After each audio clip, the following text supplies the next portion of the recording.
Hi everybody and welcome to another week of TNT. A very hot day here in Phang Nga, Thailand.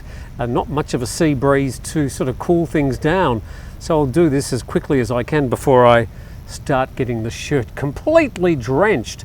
Now we are in the mop-up phase in the latest conflict on the Thai-Cambodian border.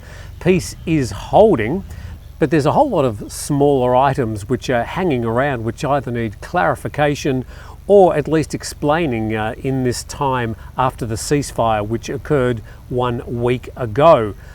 Didn't hold particularly well for the first couple of days, but there has been largely peace since then. Let's go to this person whom some of you may or may not have heard of. Her name is Marley Soita. Now she's basically the press secretary, the media spokesperson for the Cambodian army. And if you're Thai, you've been watching her over the past week, scratching your head thinking, I don't think that's what happened. But if you're Cambodian, you've been hanging on her every word to trot out the government line. She's sort of a cross between a comical Ali, if you remember back to Iraq, and someone like Carolyn Levitt. And she's Lieutenant General Marley Soita, the spokesperson for the Cambodian Ministry of National Defence. And she's making headlines both at home and in Thailand as the two countries trade allegations. And her compatriots praise her forthright style. But in Thailand, she's better known for her fake news. Now, she's 41 years old, not that we ever discuss a lady's age, and she's become a prominent media presence during the border flare-up, serving as the mouthpiece for Cambodian claims and accusations against Thailand's armed forces. And the article from Thai PBS World says that her strategy has been to strenuously deny Thai allegations while bombarding the Thai army with a barrage of claims and accusations, some of which, says the article, were groundless fantasy.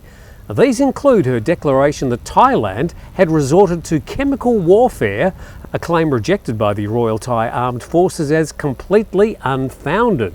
But it wasn't helped that some of her claims, things like the chemical warfare and the cluster bombs, was given support on the Facebook page of none other than the monarch of Cambodia, King Norodom Sihanomi.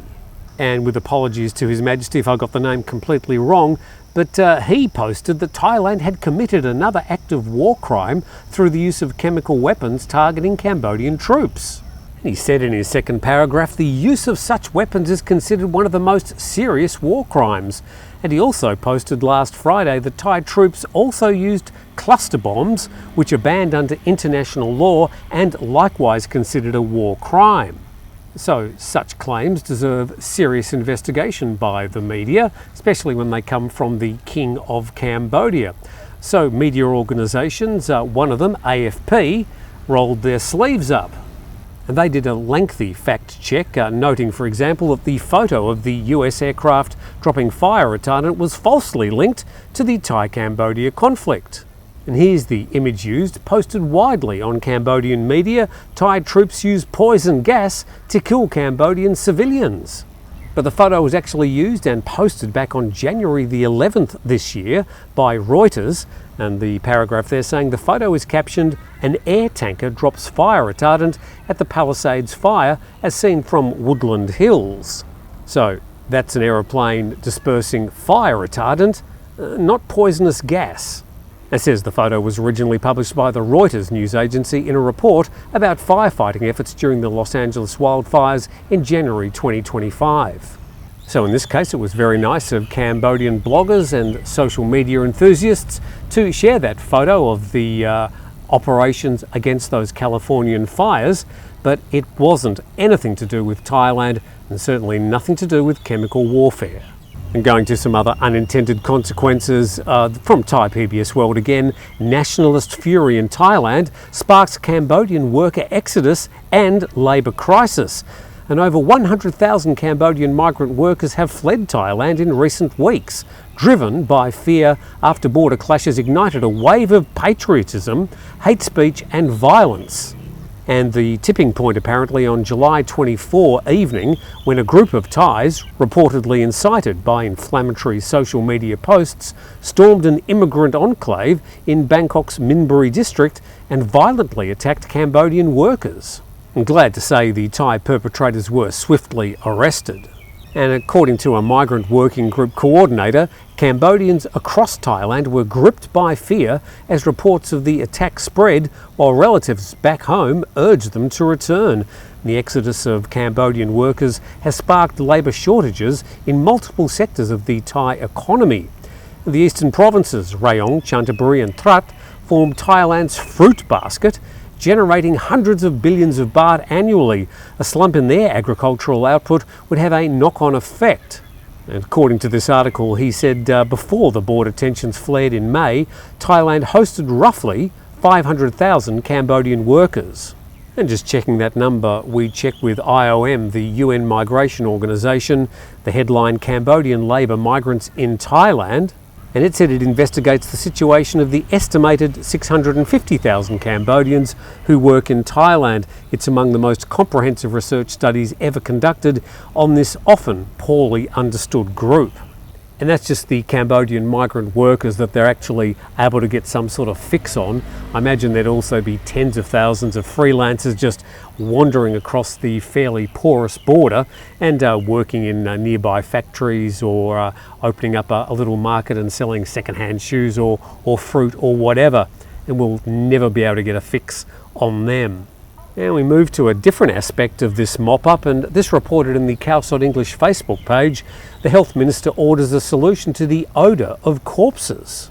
And the Minister of Public Health was asked about the issue of the odour of deceased persons, presumed to be many Cambodian soldiers.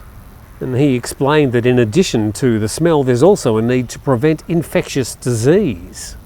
And as we explained over the past week, it's been really difficult to get any fix on exact numbers of casualties, deaths and injuries from the Cambodian side, either invented or real. There just really haven't been any numbers reported. Okay, to the meeting that's currently being held between Thailand and Cambodia. The all-important Thai-Cambodian GBC talks begin as border stays calm. And the meetings between the two countries' secretariats are being held in Malaysia from today until the 6th of August. Regarding calls for third-party observers, the spokesperson clarified that no observers would participate in the secretariat-level talks for the 4th to the 6th of August. But as part of the agreement, representatives from Malaysia, China and the United States will be allowed to observe the formal meeting on August the 7th. Why is Malaysia in there? Well, this year is Malaysia's turn to chair ASEAN, so they are basically hosting and leading the talks. And the spokesperson confirmed that the overall situation along the border remained normal as of this morning, with no reports of violence in any of the 7 Thai border provinces. But something that may affect tourists or expats in the country, and remembering that a lot of vloggers these days travel with these tiny mini drones. Well, Thai Inquirer on their Facebook page report that a 28-year-old Swedish tourist was detained by Pattaya authorities for flying a drone without permission. He said he was unaware of the nationwide drone ban. And further down there, the Civil Aviation Authority of Thailand has banned all drone flights nationwide until at least August the 15th or until further notice. So if you've got one of those tiny drones that you use in your vlogs for aerial photography, I've got one here I use from time to time. Now they're meant to be registered anyway, but plenty of people use them without bothering to do the paperwork, but they are banned until at least August the 15th. So just don't bother sending it up into the sky, because I'm sure it'll be confiscated at the moment. If not, they'll shoot it out of the sky, and that's probably not going to look really good on your vlog.